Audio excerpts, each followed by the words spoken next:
Well, we're continuing looking at the life of David, and last week we looked, of course, at the most popular story in the Bible when David defeats Goliath. And David fought this giant, Goliath, this terror of the army of Israel. He did it willingly, while the army cowered and the king of the land, King Saul, hid in his tent. As I was getting ready for this week, I was just so impressed to mention one point from last week. It really jumps out. David knew that he had been anointed to be the next king of Israel. He knew that. That had happened. David knew that.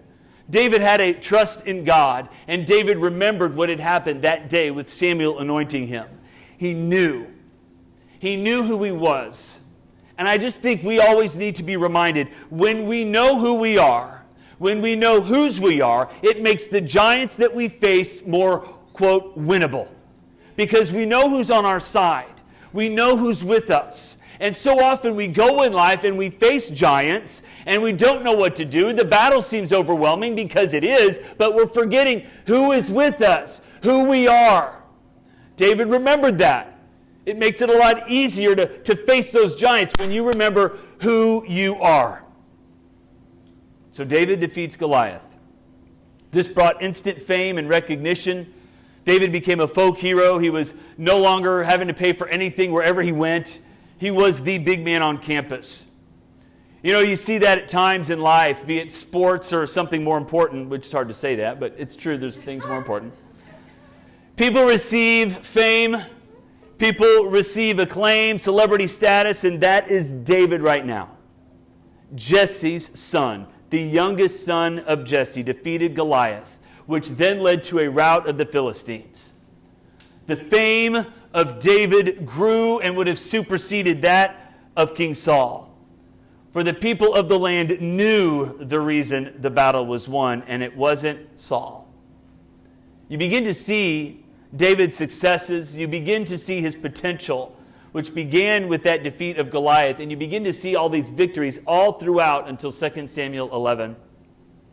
David's success and his potential, they are so distinct from Saul and Saul's failures, and they result in the jealousy of Saul towards David.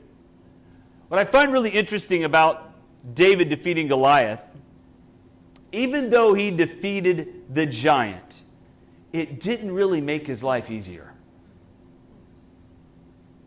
He didn't become king then. He had just slain a giant. It did not make his life easier. That to me is something we need to hear. Because so often we face a battle, we win it, we think life is going to be a better. David's life does not get easier. I sometimes wonder if David thought, well, I'm dragging the head of a giant into the king. Maybe now I will be king. He takes the head of Goliath into King Saul's tent. That's a gruesome sight. But what you find with David is so important. It's so important to take one day, one step at a time. For David is a very good example for all of us. And it's such a great example for all of us. We should be so grateful that God doesn't show and reveal everything to us all at once. We should be so grateful. If we knew what we were facing or would face, we might stop. If we knew what we were going to have to go through, we might not have signed up for it. As a matter of fact, we might run away kicking and screaming. For David is going from the highest of highs in defeating Goliath, and make no mistake, he goes and enters the lowest of lows. It gets pretty bad. So it's interesting that you see David, and he has all this success, and it can be so attributed to not just his victories, but to his charismatic charm. People liked David. You read throughout Samuel, you understand, he never seemed to have a problem gathering followers. He always had people around him. Saul was handsome, tall, and powerful, yet essentially not liked by those around him. David seems to have won over everyone he comes in contact with. This is true of Saul's very own son, Jonathan, the heir apparent to the throne, who pledges his undying love to David. For that's where we are in the story of the life of David. There are many different people that we face in our journey of life, and what I titled this one is Friend and Foe. For David comes across a couple friends. You could say it's almost bookended with people that like David, with Jonathan and then his wife Michal at the end. But in the middle, there's a foe, and that foe just happens to be the king of the land, and that's King Saul. So let's jump into 1 Samuel 18, and we look at the life of Jonathan. We see how they meet. It says in verse 1, after David had finished talking with Saul after the defeat of Goliath, he met Jonathan, the king's son. There was an immediate bond between them, for Jonathan loved David. From that day on, Saul kept David with him and would not let him return home. I say this, David is immediately doing and following what King Saul wants him to do. Over and over you find this in David. It's almost shocking. Verse 3, Jonathan made a solemn pact with David because he loved him as he loved himself. He sealed the pact by taking off his robe, giving it to David, together with his tunic, sword, bow, and belt. Jonathan is giving David all the symbols of kingship. Of Jonathan's future claim to the throne, Jonathan is giving it to David. It's interesting to note, if you recall, when David was getting ready to fight Goliath, King Saul gave David his armor. Didn't fit. He didn't take it. But here, David receives Jonathan's armor. Not only because maybe they were more similar in size, but more importantly, Jonathan and David shared the same kind of spirit. They shared the same soul. They were both men of faith. They both trusted God. That's why he could take that. They had the same goal, the same purpose, to do what God wanted. King Saul did not. Not going to put on something that's... So he was able to take this. You see, there's a story found earlier in the book of 1 Samuel that just begins to reveal Jonathan's faith. He literally leads a one-man band against some Philistines. Here's the battle. The Philistines were oppressing the Israelites. This happened often. Saul had 2,000 soldiers. Jonathan had 1,000 with him. None of the soldiers except for Saul and Jonathan had weapons. To call that an army would be kind of a stretch. Go into battle with your pots and pans. Speaking of which, woke up this morning. It was really early. I got to share this. And I heard a cat meowing outside our door. We have an outdoor cat, and he was meowing like he's mad. So I just went to go check what it was. It literally was like 4:30 in the morning. And all of a sudden I saw this cat come walking across our porch. Only it wasn't a cat.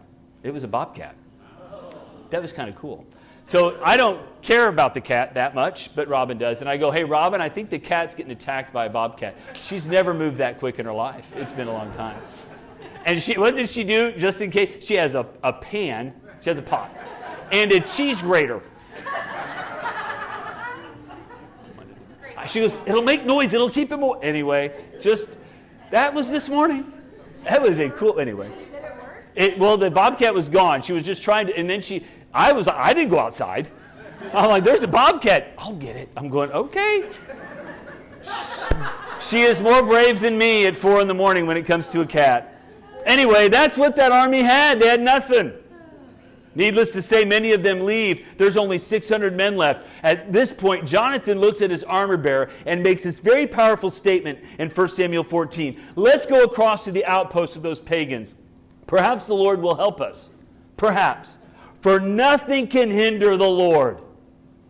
That's faith. He can win a battle whether he has many warriors or only a few. And so he and his armor bearer go up, defeat 20 Philistines, which seems like a small feat on the outside. Yet this faith of Jonathan was noticed by God. God notices. You may think it's small. It only takes a little bit. God notices that faith. And it led to an Israelite victory over the Philistines.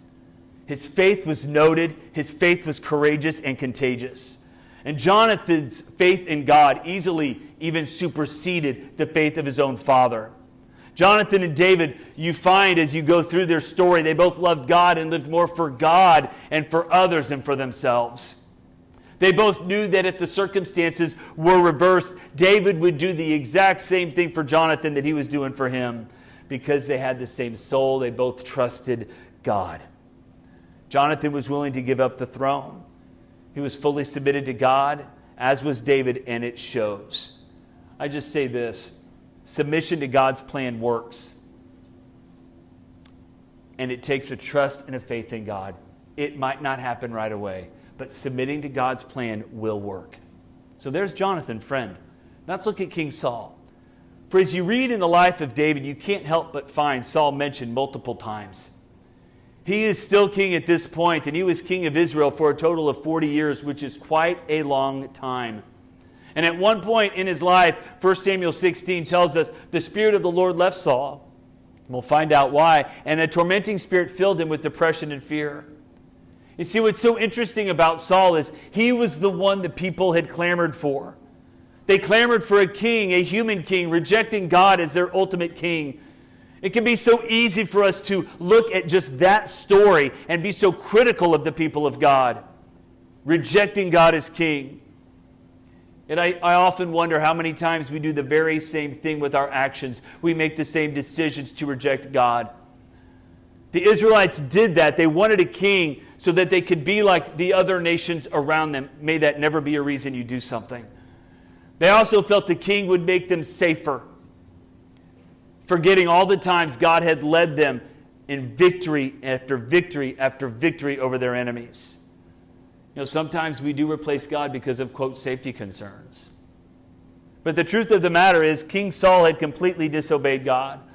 He displayed a lack of trust and faith in God on more than one occasion, and he did it in front of his very own people. Saul was king, make no mistake, but the people were still God's people.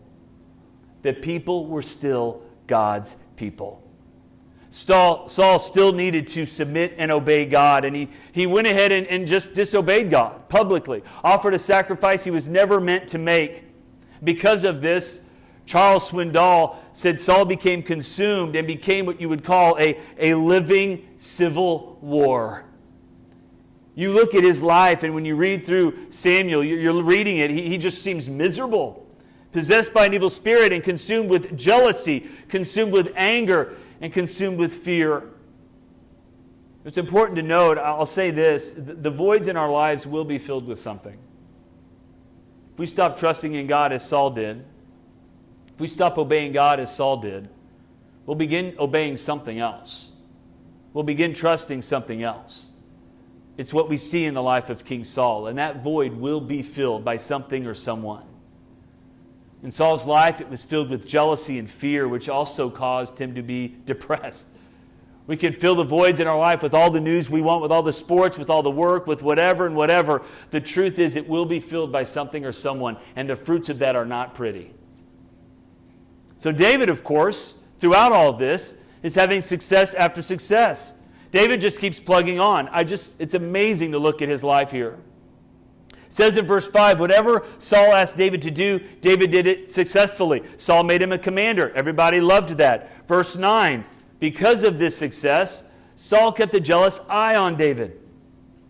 Verse 10, David was playing the harp as he did each day, just doing what he does, minding his own business. So something's going to change. Saul had a spear in his hand. David had a harp. Saul had a spear. David had a harp, Saul had a spear. Suddenly Saul hurled that spear at David, intending to pin him to the wall, but David escaped him twice. I ask us all, what is in our hands? What is in our hands? Do we have a spear or do we have a harp? Are you holding a harp, which brings comfort to people? You know, it's really interesting. You could really just continue to extrapolate this out. Our words are supposed to be helpful to building others up according to what they need. Kind of like that harp was supposed to be for Saul. It was supposed to soothe and comfort him. Or do we have a spear? Do we have a spear in our hands? And in anger and jealousy and rage, are we trying to pin people against the wall? Which is literally what Saul did. It could be words that we use, a post that we make, whatever it is, whatever bitterness we have. What is in our hands? A harp or a spear? Saul misses David. And here we see David beginning his journey of not retaliating against Saul. And it's quite a long journey. The more I just look at David, it just amazes me. His attitude when the king is consistently trying to kill him. It blows my mind. It is amazing what he does. Time and time again, David has the opportunity to take matters into his own hands. Yet he does not. Maybe, just maybe, that's part of why David is called a man after God's own heart. The trust that David exhibits, while not perfect, is immense. He knows he's been anointed, yet the current king is trying to kill him. Do you know how easy it would have been for David to question God, to wonder if Samuel had got the right guy, to wonder if maybe God was really right in anointing him after all. For David could have easily picked up that spear that Saul missed him with and gone after Saul with it, pinned Saul against the wall, and no one would have blamed him. But he didn't. Gene Edwards puts it this way in a book called Tale of Three Kings, which I believe some of you have read. Very powerful book about King David, King Saul, and David's son Absalom. And he writes this.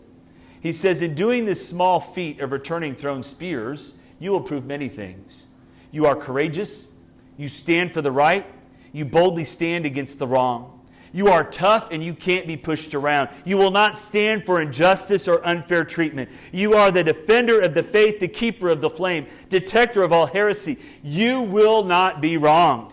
All of these attributes then combine to prove that you are also obviously a candidate for kingship. Yes, perhaps you are the Lord's anointed after the order of King Saul. That's what gets me about David, is he just had to leave it all in God's hands. And let me tell you, that is not easy. Because if David would have retaliated, nobody would have blamed him. They'd have said, well, Saul threw that spear first, so it's only right for me to pick it up and hurl it back. Well, think about how many fights and arguments would be diffused if we were to do it the right way, David's way. But instead, we like to pick up those spears and throw them back because, by golly, gee whiz Wally, I can always find people that would be on my side. But I'm telling you, David did not. And what you see about this story is the sad truth is that Saul is desperately wrong about David.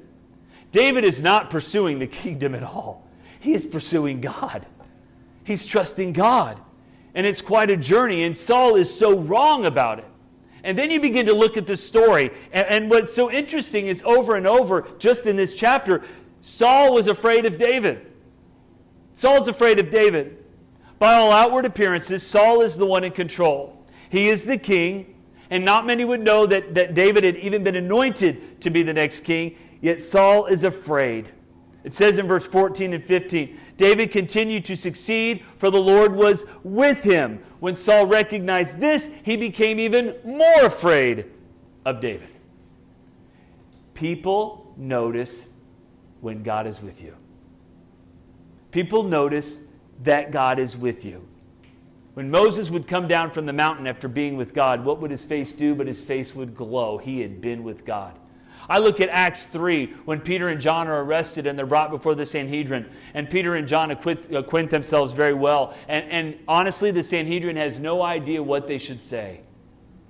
What are they going to do with these men? Because they say these are unlearned fishermen. What was the one attribute that Peter and John shared? They both had been with Jesus. People notice when God is with you. And honestly, somebody like Saul, he is terrified of that. He's terrified of that. But see, even throughout all of this, David submits to King Saul. And in submitting to Saul, he's submitting not only to King Saul, but ultimately to the very plans of God. Again, that word submit. It means to yield, to surrender, to transfer control. That's what submit do. It's not easy. One commentator put it that submission began when David sat down to play for Saul again after the spear had been thrown at him the first time. For Saul threw it twice. That takes a lot of courage to sit down the second time. If you had just thrown a spear at me, I might be a little leery, but David did it. David escaped him twice. So the spear throwing doesn't work for Saul. This Saul is consumed with David. Saul sends David away, and he goes ahead and sets David up to fail. He sends David to battle, relying and hoping that the Philistines will actually eliminate David for him. For one day, Saul came to David, I'm ready to let you marry my daughter. But first you must prove yourself by fighting the Lord's battles. You must go kill some Philistines. What does David say in verse 18? Who am I? I love that. Who am I and what is my family that I should be the king's son-in-law? David displays humility. Over and over. David displays humility. Again, David is not trying to occupy the throne. He's left that in God's hands. David displays humility. You know, maybe it's difficult to picture David as humble. He is, after all, the giant killer, the one who had military success wherever he went. That doesn't mean you're not humble. David displays that humility. And the more you look at it, is submission and humility so go hand in hand. Humility simply means lowliness of mind and inward quietness before the Lord. The humble person knows they need God. They seek God for wisdom. They seek God for guidance. They seek God for strength. They seek God for help in the good times and in the bad and in the ups and downs of life. That is the humble heart. And that's what you see in David. So Saul is just trying to trap him. Go do this. Go fight this battle. The Philistines will kill him. That's what I want. So he's using his very own daughters. He's going to give one away. David says no, so he gives her to somebody else. The fear and jealousy of Saul was beginning to consume him, and he was willing to go to any lengths to quell it. For in verse 28 it says, when he realized the Lord was with David and how much his own daughter Michal loved him, Saul became even more afraid of David, and he remained David's enemy for the rest of his life. Every time the Philistine commanders attacked, David was more successful, so David's name became very famous. You know, this chapter ends with David riding high with the people, and Saul wondering if he's ever going to get rid of him, or what he's going to have to do to get rid of him. Saul's plan continually comes to naught. Always.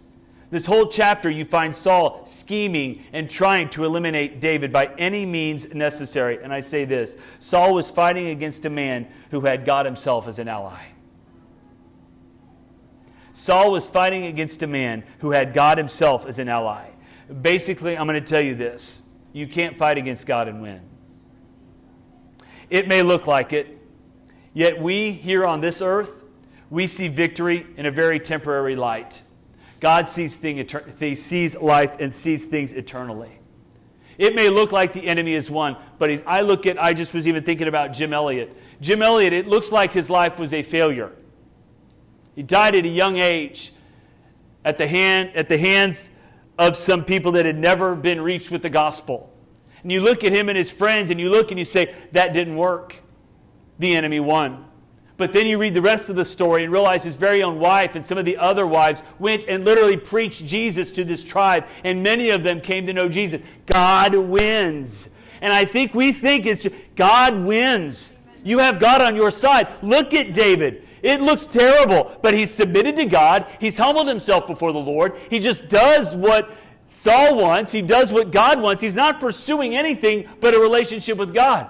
Nowhere in this chapter do you see David getting angry. Nowhere does he have bitterness in his heart. Do you know how easy that would be? He's getting spears thrown at him, and he sits back down and plays again. I'm telling you, it's incredible what you see in this man's heart. It's almost like he doesn't even know what's going on. And sometimes we would do good to not know some things are going on. Because some of us know a little too much about what's going on. And it begins to consume us to the detriment of family, faith, friends. But David's just like doing what he's going to do. That's just what he does. He seeks God. He trusts it all to God. Not easy. Didn't say it was easy. But I see David's life and I see, it can be done.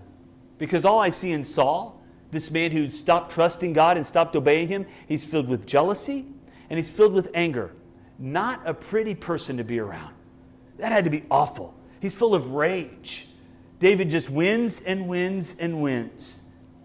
You see, David shows us how important, and in this chapter, he submitted to God and he submitted to Saul. He had humility before God and he had humility before Saul. He refused to throw spears and he just trusted God. Faith in God's plans and purposes will bring victory. Everything's being thrown at him, and it just impresses me more and more, his attitude. Romans 8:28, what Paul wrote, rings true in the life of David. It says, Paul writes, and we know that God causes everything to work together for the good of those who love God and those who are called according to his purpose for them. It works. It works. Keep plugging away.